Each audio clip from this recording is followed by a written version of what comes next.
आज आम्ही संपूर्ण आढावा घेणार आहोत। शिवसेनेचे सर्व प्रमुख नेते उपस्थित राहतील। उद्धव ठाकरे ओझर येथे आगमन झाल्यानंतर भगूर येथे जातील। सावरकर यांच्या स्मारकाला अभिवादन करतील आणि लोकांना संबोधित करतील। त्यानंतर काळाराम मंदिरात दर्शन घेतील। उद्याचा सोहळा हा देशाच्या अस्मितेचा आणि श्रद्धेचा विषय आहे। राजकारणात न पडता आम्ही जिथे असू तिथे रामाला अभिवादन करू, म्हणून आम्ही काळाराम मंदिरात जाऊ आणि गोदा आरती करू। शरयू येथे आरतीचा भव्य असा सोहळा आम्ही सुरुवात केली आहे। आम्ही उद्याचे सर्व सोहळे श्रद्धापूर्वक करू। आम्ही सगळ्यांना या सोहळ्याचे आमंत्रण दिले। राष्ट्रपती यांना देखील आम्ही आमंत्रण दिले। सोमनाथ मंदिराच्या सोहळ्याच्या वेळी राष्ट्रपती उपस्थित होते, त्यामुळे अयोध्या येथे राष्ट्रपती उपस्थित राहणे अपेक्षित होते। 5:30 वाजता खुले अधिवेशन म्हणजेच जाहीर सभा होईल। त्यात सांस्कृतिक आणि धार्मिक सोहळे होतील। त्याची तयारी सर्व व्यवस्थित सुरू आहे। मी त्यांच्या मताशी सहमत आहे। आम्ही त्या आनंदी सोहळ्यात सहभागी होतो। भाजपा तुष्टीकरणाचे राजकारण करत आहे। आम्ही वंचित बहुजन आघाडी यांना सोबत घेऊन भाजप आणि मोदी यांचा पराभव करू। येत्या 2-3 दिवसात लोकसभा जागा वाटपाचा संपूर्ण तिढा सुटेल। त्यांनी काय ट्विट केले मला माहीत नाही। त्यांनी शिवसेनेच्या सहभागाविषयी प्रश्न उपस्थित केले होते। आमच्याकडे देखील फोटो आहे, आम्हाला पुरावे द्यायची गरज नाही। तुमच्याकडे नागपूर स्टेशनचे फोटो आहे, आमच्याकडे घुमटावरचे फोटो आहे। तुम्ही स्टेशनवर फिरायला गेले असतील। आमच्याकडे अडवाणी, मुरली मनोहर जोशी सगळ्यांचे फोटो आहेत। भाजपने सत्तेवर राहण्यासाठी टाकलेलं जाळं आहे। तेव्हा देशातून जेव्हा ईव्हीएम जाईल त्या दिवशी भाजप ग्रामपंचायतीची निवडणूक सुद्धा जिंकू शकणार नाही। भाजपला स्वतःच्या क्षमतेवर एवढा आत्मविश्वास असेल तर त्यांनी कोणत्या तरी एका निवडणुकीपुरतं ईव्हीएम दूर करावं। वाराणसीतल्या निवडणुका तरी त्यांनी ईव्हीएम शिवाय घेऊन दाखवाव्या, मग त्यांना कळेल मी काय म्हणतोय। ईव्हीएम हटी भाजपा गई हा नारा आहे। लोकशाहीच्या दृष्टीने ईव्हीएम ही दुर्घटना आहे। वन नेशन वन इलेक्शन हा फ्रॉड देशाची लोकशाही संपवल्याशिवाय राहणार नाही। उदय सामंत हा एक बोगस माणूस, बोगस माणसाला सर्वच बोगस दिसतं। मग याच्या काळात देखील ते महत्त्वाच्या खात्याचे मंत्री होते, तेव्हा बिनकाचेचा गॉगल लावून बसले होते का? आता किती सह्या झाल्या आणि त्या सह्यांची शाही किती दिवस टिकते हे आम्हाला पाहायचं आहे। महाविकास आघाडीचं मीठ खाल्लं मंत्री म्हणून आणि त्यांच्याशी नमक हरामी करून वक्तव्य करता हे मराठी माणसाला शोभत नाही। महाराष्ट्राची बेईमानी करणारं वक्तव्य आहे। सगळ्यांचाच विरोध आहे। ईव्हीएम आणि वन नेशन वन इलेक्शन हे दोन्ही फ्रॉड आहेत। हे फक्त भारतीय जनता पक्षाला कायमस्वरूपी सत्तेवर राहण्यासाठी टाकलेलं फेकलेले जाळ आहे। या देशामध्ये ज्या दिवशी ईव्हीएम जाईल त्या दिवशी भारतीय जनता पक्ष हा ग्रामपंचायती सुद्धा जिंकणार नाही। जर भारतीय जनता पक्षाला स्वतःच्या क्षमतेवरती एवढी हे असेल, आत्मविश्वास असेल, तर त्यांनी कोणत्या तरी एक निवडणुकीपुरतं ईव्हीएम दूर करा। वाराणसीतल्या तरी निवडणुका त्यांनी ईव्हीएम शिवाय घेऊन दाखवाव्या आणि सुरतची तरी, मग त्यांना कळेल मी काय म्हणतोय ते। ईव्हीएम नसेल, ईव्हीएम हटी भाजपा गई हा नारा आहे। ईव्हीएम ही दुर्घटना आहे लोकशाहीच्या संदर्भात। लोकांचा विश्वास नाही या प्रक्रियेवर। वन इलेक्शन वन नेशन हा फ्रॉड आहे। त्यांनी आज सकाळी ट्विट केलेला आहे। कार सेवेमधला एक फोटो त्यांनी ट्विट केला आहे की नागपूर रेल्वे स्टेशनवरती कार सेवेला जात असताना याआधी ते त्यांनी कधी कार सेवा केली, ते कधी त्या सगळ्या लढ्यात सहभागी झाले असे प्रश्न उपस्थित करण्यात आले होते। त्यांनी त्या ट्विटच्या माध्यमातून बघा त्यांनी काय ट्विट केलंय मला माहीत नाही। त्यांनी जे प्रश्न उपस्थित केलेले आहेत ते शिवसेनेच्या सहभागाविषयी केले। हा अत्यंत हास्यास्पद आणि पोरकट प्रश्न आहे। जर कोणाला हा प्रश्न पडला असेल की अयोध्येच्या लढ्यात शिवसेनेचं योगदान काय आणि ते कधी होते, तर असे प्रश्न विचारणं हे कोत्या आणि संकुचित मनोवृत्तीचं लक्षण आहे।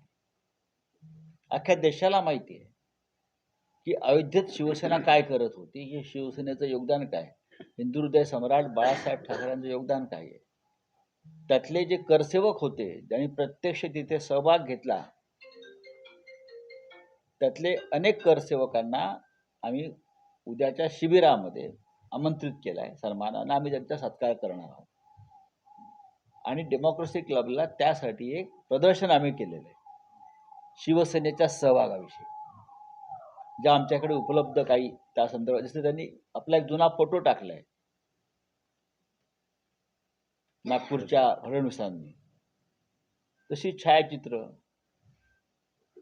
पोलीस स्टेशन, आमच्यावर झालेल्या कारवाया, आम्ही हजर राहिलो कोर्टापुढे, ते सगळं आमच्याकडे आहे ना. तुम्हाला पुरावा द्यायची गरज नाही आम्हाला. तुम्ही कोण? तुमचे लोक पळून गेले तिथून, सगळ्यांना माहिती आहे. आणि शेवटी बाळासाहेब ठाकरेंनी जबाबदारी स्वीकारली. यापेक्षा मोठा पुरावा काय असतो? तुम्ही नागपूर स्टेशनला आहात, पुढे पोहोचलात का? नागपूर स्टेशनचे फोटो आहेत आमच्याकडे, प्रत्यक्ष घुमटावरचे आहेत ना व्हिडिओ. नागपूर स्टेशनला गेला असाल फिरायला, आपण सगळे जात असतात लोक ना. लहानपणी काय नागपूरला फिरण्याची जागा स्टेशनच होती. मला त्याच्याविषयी वाद करायचा नाहीये. इथे प्रत्येकाचं योगदान आहे.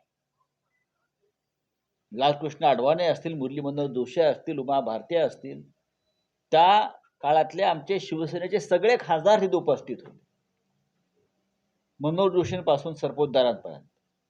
विद्याधर गोखले तिकडे पोहोचले होते. सगळे खासदार, मुंबईतले, महाराष्ट्रातले जिल्हा प्रमुख, तालुका प्रमुख, विभाग प्रमुख, त्यातले आता काही हयात आहेत काही नाहीत, त्यातले बरेचसे लोक उद्या आम्ही तिथे डेमोक्रेसी क्लबला त्यांचं एक एक्झिबिशन, आम्ही प्रदर्शन भरवतो आहे. आणि सुभाष देसाई यांच्या संकल्पनेतून ते प्रदर्शन आम्ही भरवतो.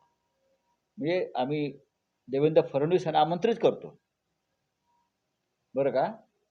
नागपूरला होतात तुम्ही स्टेशनवर, पण आता डेमोक्रेसी क्लबला उद्या या आणि प्रत्यक्ष त्या करसेवकांना भेटा, ज्यांनी प्रत्यक्ष, फक्त इथे ऑपरेशन कमळ होत नाही, ऑपरेशन बाबरी पण होतं.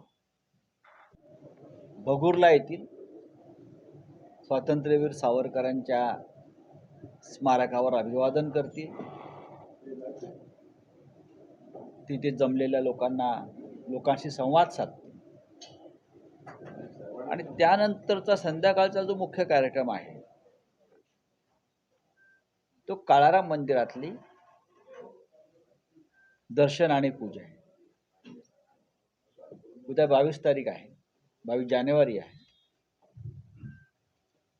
भारतीय जनता पक्षानं जरी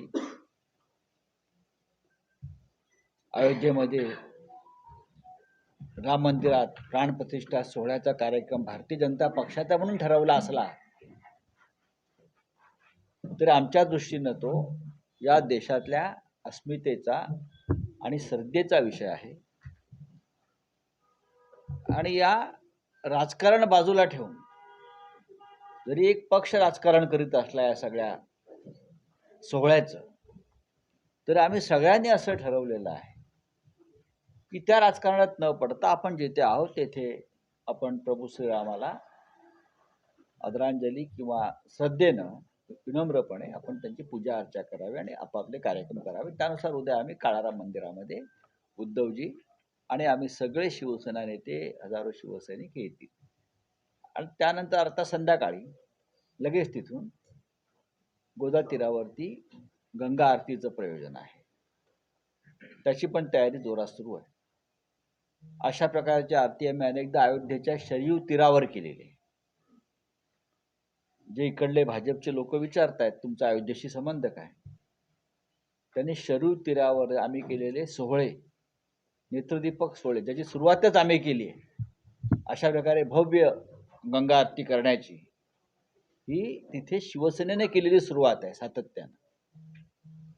तर तशाच पद्धतीचा सोहळा माननीय उद्धव ठाकरे, आदित्य ठाकरे, सौ रश्मीवहिनी ठाकरे आणि असंख्य आमचे नेते पदाधिकारी यांच्या उपस्थितीत गंगा आरतीचा सोहळा होईल. हे 22 तारखेचे म्हणजे उद्याचे सर्व सोहळे हे आम्ही श्रद्धापूर्वक करतो. हे धार्मिक सोहळे आहेत, हे सांस्कृतिक सोहळे आहेत आणि हे आमच्या राष्ट्रीय अस्मितेचे सोहळे आहेत. त्याच्यामुळे या सोहळ्याला फक्त शिवसेना नाही तर आम्ही सगळ्यांना आवाहन केलं की आपण या. खरं म्हणजे आम्ही राष्ट्रपती द्रौपदीजी मुर्मू यांना सुद्धा आमंत्रण दिलं आहे, रितसर आमंत्रण दिलेलं आहे, रितसर राष्ट्रपती भवनात जाऊन दिलेलं आहे. कारण अयोध्येत प्रधानमंत्री आहेत, तिथं राष्ट्रपतींना फार महत्त्व दिसत नाहीये. माननीय उद्धव ठाकरे यांची भूमिका अशी होती की सोमनाथ मंदिराचा जेव्हा प्राणप्रतिष्ठा सोहळा झाला तेव्हा राष्ट्रपती राजेंद्र प्रसाद उपस्थित होते. त्याच्यामुळे हा एक तितकाच महत्त्वाचा सोहळा आहे. तर तिथे राष्ट्रपतींनी उपस्थित असावं. जर तुम्हाला अयोध्येत आमंत्रण नसेल तर ते सोडून द्या. तर हा एक सोहळा आहे, हा बिगर राजकीय सोहळा आहे. जर आम्ही असलो तरी तर आपण हे आमचं आमंत्रण आहे, जनतेला आमंत्रण आहे. हे तिन्ही सोहळे, सावरकरजी, काळाराम मंदिर आणि गंगा आरती, हे तिन्ही सोहळे हे आमच्यासाठी सध्याचे आदराचे असे विषय आहेत. आम्ही ह्याच्यामध्ये कोणते राजकारण करू इच्छित नाही. त्यानंतर 23 तारखेला माननीय हिंदुहृदय सम्राट शिवसेना प्रमुख बाळासाहेब ठाकरे यांचा जन्मदिवस असतो, आपल्याला माहीत असतं.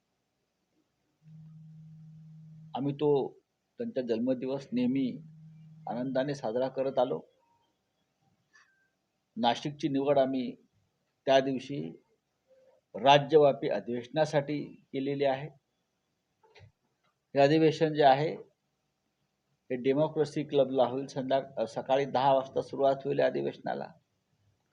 राज्यभरातून किमान 1500 ते 1600 प्रमुख प्रतिनिधी उपस्थित राहतील. हे अधिवेशन 1:30 वाजेपर्यंत चालेल. या अधिवेशनामध्ये प्रमुख मार्गदर्शन होईल पदाधिकाऱ्यांना. लोकसभा, विधानसभा या दृष्टीनं काही निर्णय घेतले जातील. काही महत्त्वाचे ठराव तिथे मांडले जातील आणि मंजूर केले जातील. हे अधिवेशन आमच्यासाठी अत्यंत महत्त्वाचे आहे, दिशादर्शक आहे. त्यानंतर संध्याकाळी 5:30 वाजता नाशिकच्या अनंत कान्हेरे मैदानावर, हुतात्मा अनंत कान्हेरे मैदानावर खुलं अधिवेशन भव्य जाहीर सभेच्या रूपात होईल. आणि तेथेही काही सांस्कृतिक कार्यक्रमामध्ये होतील, शाहिरी पोवाडे होतील. त्यानंतर काही धार्मिक सोहळे आहेत. म्हणजे अंबाबाईचा गोंधळ तिथे आम्ही पुन्हा एकदा आम्ही दार उघड बाई दार उघडचा नारा घेऊन इथे आलेलो आहोत. नाशिकला आम्ही यापूर्वी केलाय. आणि उद्धवजींचं मार्गदर्शन महाराष्ट्राला आणि देशाला होईल. अशा प्रकारचे 2 दिवसाचे नाशिकमधले कार्यक्रम आम्ही करतो आहोत. आणि त्याची तयारी अत्यंत व्यवस्थित या आमच्या नाशिकमधल्या प्रमुख पदाधिकाऱ्यांनी केलेली आहे. त्याच्यामध्ये आमचे सुधाकर भाऊ बडगुजर असतील, दत्ताजी गायकवाड, बरं का, त्या विनायकराव पांडे, DG सूर्यवंशी, विलास शिंदे, हे सगळे जे आमचे बसले आहेत, सुनील बागुलजी, त्यानंतर काही लोक आता बाहेर आहेत, वसंतराव गीते असतील, करंजकर असतील, या सगळ्यांनी, दिंडे आमचे, या सगळ्यांनी ही जबाबदारी नाशिकची आपल्या शिरावर घेतली. आणि गेल्या काही दिवसापासून ते अधिवेशन, शिबिर आणि इतर सगळ्या सोहळ्यांच्या यशस्वी होण्यासाठी पराकाष्ठा करत आहे.